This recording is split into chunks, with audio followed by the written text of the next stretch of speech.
Welcome to day 3. Today we are doing holly and berries. Now, this is a lot of chain stitching, a lot of stitch and flip corners. We're gonna get through it. Today is the perfect day to turn on a movie and put your headphones on and just really get in the zone, which I love about sewing. And when you can just get in the groove and get things flowing, this is a great day for that. We aren't doing any assembly. There's no lefts and rights. We're just adding all these corners to all of these pieces. Now, there are some tips I'm going to share about the berries. You will love that. It will help so much. Don't worry about trying to pin those tiny little corners. We're going to get you there. So let's get going. It's Holly and Berry Day.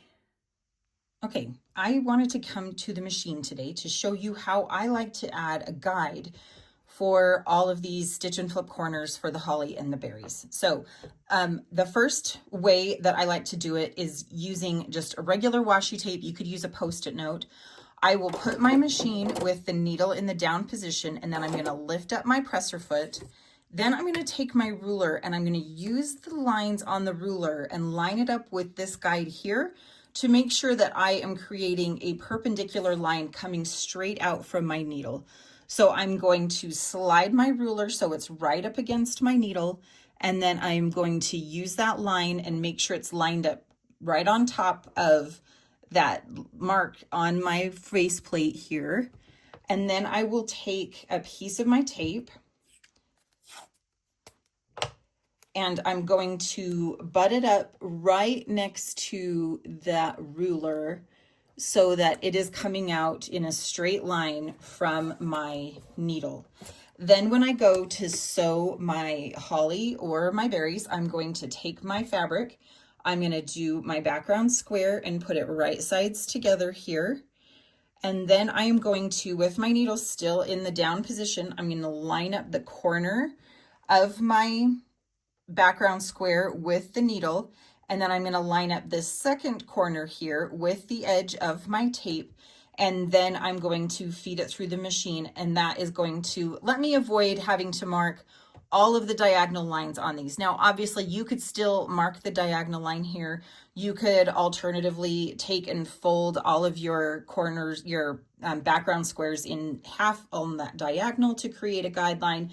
But I just find that the tape really helps. Now, if you have a tape like mine that has a center mark here and then a 1/4 inch guide, one way you can put that tape down instead is, instead of lining up the edge with that, then what I like to do is take the tape, I'm going to fold it in half right on that red line so the sticky side is out so that it is perfectly in half. And then I am going to take that fold, and that is what I am going to line up with my acrylic ruler here. It gets a little tricky because it wants to move around a lot. So I'm going to use a tool here, get that lined up. This isn't perfectly lined up right now, but that's what happens when you're filming.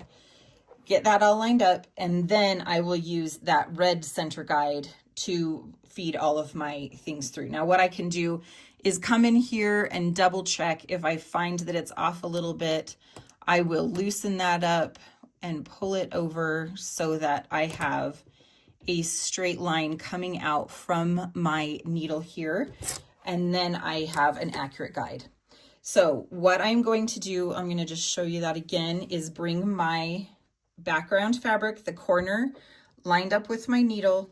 I'm going to line up this square here and then bring my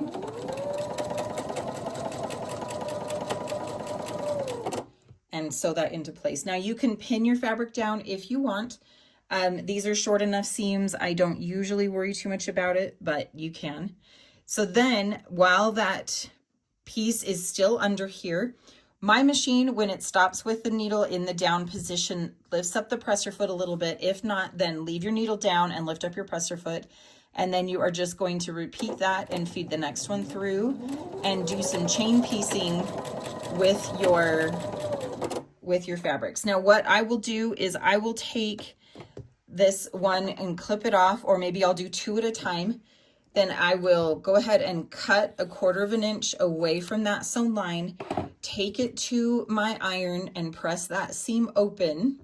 And then it is going to look just like this. So then when I'm ready to do the second side, I am going to line up this background square with this opposite corner. And then I'm going to feed that through as well. So what I like to do is when this is getting, once I press it and press that seam open, I will set it down on my ironing board, and I will put the clapper on top of it. This is just a block of wood that is sanded down. You could use a book, you can use your acrylic ruler, but what it does is it just puts some pressure on that seam while it's cooling to help it lay nice and flat, so that when you go to sew your second piece on, you end up with really nice flat seams. So you will notice that this one is pressed open, but the second one I just press away. I just press the corner fabric up, and that even leaves the seam allowance heading towards that dark brown the background fabric. But I didn't really want to have to press a crease in this seam right here, so it's just simpler to do it that way, but you can do it whichever way you want. Then you will go ahead and just repeat that so that all 4 corners of all of your holly pieces have background fabric on them. And then we are going to move on to our berries. And again, I've already apologized for this. I will apologize again. I know that 3/4 inch is really small, and I am so sorry about that. But this little tip will hopefully help with that. What I'm going to do is take some fabric glue here, and I'm just going to put a little dot in each of the 4 corners. You could use a washable glue stick. You could use a glue pen here. It doesn't need to be a lot of glue. We're just doing a little tiny dot. And then what we're going to do is place all of our background squares on those 4 corners. Again, we're doing right sides together here. So I'm just going to line those up and then let them dry. Now, they don't necessarily have to dry before you sew them, but I like to let them dry just so that I don't have to worry about flipping the corners off when they, if that glue is still kind of tacky and not really holding the background fabric into place. So I will put all 4 corners on there, let them dry, and then I will come back and then sew on all of those diagonals for all of those 4 corners.